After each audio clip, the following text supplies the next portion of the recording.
जिस्म में दर्दें, गर्दन का खिंचाव, कंधों में दर्द, कमर, घुटनों टुकड़ों में दर्द, हाथ पाँव की उंगलियों में दर्द, पाँव की एड़ियों में दर्द। ये एक प्रॉपर मर्ज़ है जिसे हम यूरिक एसिड कहते हैं। यूरिक एसिड बढ़ जाए तो उसे गॉट कहा जाता है और ये एक तेज़ाबियत का मर्ज़ है। यूरिक एसिड की नॉर्मल वैल्यू औरतों में होनी चाहिए 4.4 या 5 पॉइंट और जेंट्स मर्दों में होनी चाहिए 6 पॉइंट। अगर ये नॉर्मल वैल्यू से बढ़ जाता है तो जिस्म में शदीद दर्द पैदा करता है। यूरिक एसिड है क्या? ये एक फास्ट मादा है जो बराह रास्त उज़लात पर और जिस्म के जोड़ों पर शदीद असरअंदाज होता है और जिससे दर्दें पैदा होती हैं। जो ऐसी कौन सी चीज़ें ग़िज़ाएँ हैं जो कि यूरिक एसिड पैदा करती हैं?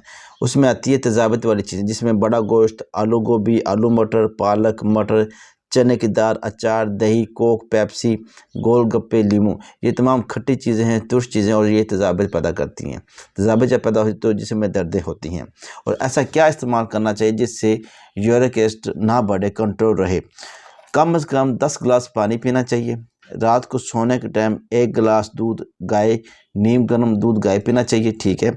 साथ में सिंपल सब्जियां खानी चाहिए, घिया तोरी, देसी तोरी, कद्दू, टिंडे, गाजर, शलजम, मूंगरे, गोश्त बकरा, देसी मुर्गी। और खाना खाने के बाद एक सिंपल सा कहवा, पुदीना, सौंफ और छोटी इलायची का कहवा इस्तेमाल करें।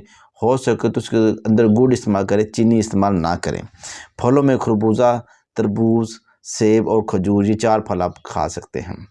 इससे इंशाअल्लाह ताला आपका जो यूरिक एसिड का मसला ये ठीक हो जाएगा। मज़ीद मशवरे के लिए या कोई मसला हो, राब्ता करने के लिए आप हमारे दिए गए नंबर पर राब्ता कर सकते हैं। दुआ में याद रखें। अल्लाह हाफ़िज़।